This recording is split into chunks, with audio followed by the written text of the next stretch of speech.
Assalamualaikum warahmatullahi wabarakatuh. Selamat pagi anak-anak. Selamat berjumpa lagi pada mata pelajaran pendidikan agama Islam, yang pada kesempatan hari ini Bapak akan membahas tentang materi pelajaran 8, yaitu senangnya berakhlak terpuji. Pada materi pelajaran ini Bapak akan membahas materi tentang yang pertama adalah berbaik sangka, kemudian yang kedua adalah simpati, yang ketiga adalah toleran, dan yang keempat adalah hidup rukun.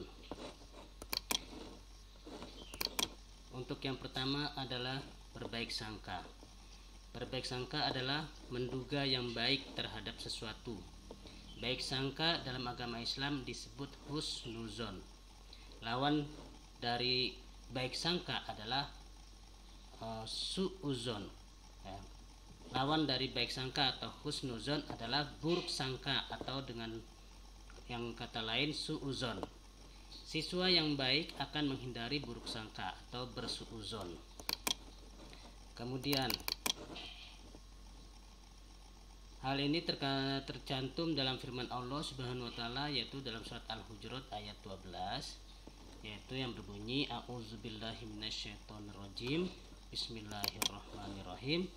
Ya ayyuhallazina amanu jtanibu katsiran minaz-zanni inna ba'daz-zanni ismu wa la tajassasu wa la yaktab ba'dukum ba'da ayuhibbu ahadukum ayyakula lahma akhihi mayyitan fakarihtumuhu wattaqullaha innallaha tawwabur rahim.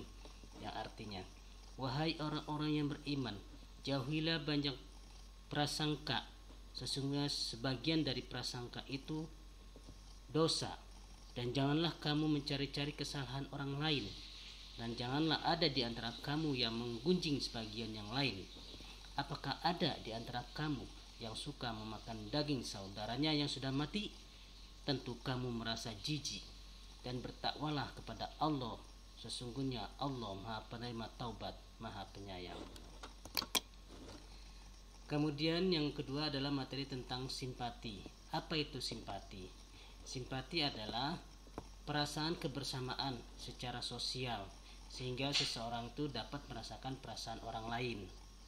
Contoh simpati itu pertama misalnya mendengarkan curahan hati teman, atau yang kedua memposisikan diri kita dalam posisi orang lain yang kesusahan atau kegembiraan.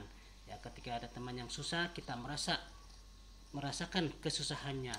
Jika ada teman kita yang merasa bergembira, kita juga merasa ikut bergembira. Itu artinya kita merasa bersimpati terhadap teman.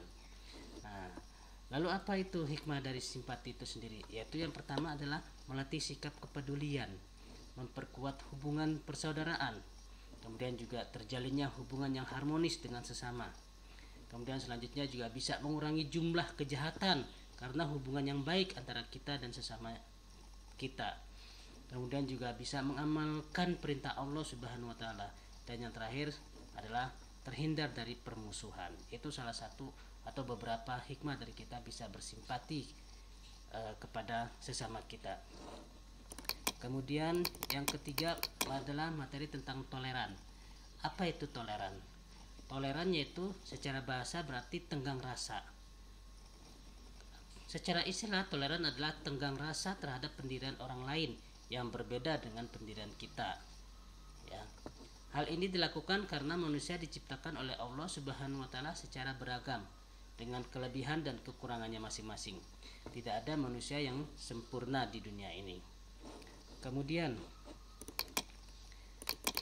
yang terakhir adalah tentang hidup rukun. Rukun artinya baik dan damai, tidak bertengkar. Hidup rukun artinya hidup damai dan tidak bertengkar. Hal ini tercantum dalam firman Allah Subhanahu wa taala surat Al-Hujurat ayat 13 yang berbunyi a'udzubillahi minasyaitonirrajim. Bismillahirrahmanirrahim. Ya ayyuhan nasu inna khalaqnakum min dzakari wa untha wa ja'alnakum syu'uban wa qabaila lita'arafu inna akramakum indallahi atqakum Innallaha alimun khabir. Yang artinya, wahai manusia, sungguh kami telah menciptakan kamu dari seorang laki-laki dan seorang perempuan. Kemudian kami jadikan kamu berbangsa-bangsa dan bersuku-suku agar kamu saling mengenal. Sesungguhnya yang paling mulia di antara kamu di sisi Allah Subhanahu wa taala ialah orang yang paling bertakwa. Sungguh Allah Maha mengetahui lagi Maha teliti. Demikian anak-anak materi tentang senangnya berakhlak terpuji yang terdiri dari berbaik sangka, simpati, toleran, dan hidup rukun. Semoga anak-anak dapat memahami dari materi yang Bapak berikan ini sehingga bisa diterapkan dalam kehidupan sehari-hari. Terima kasih. Wassalamualaikum warahmatullahi wabarakatuh.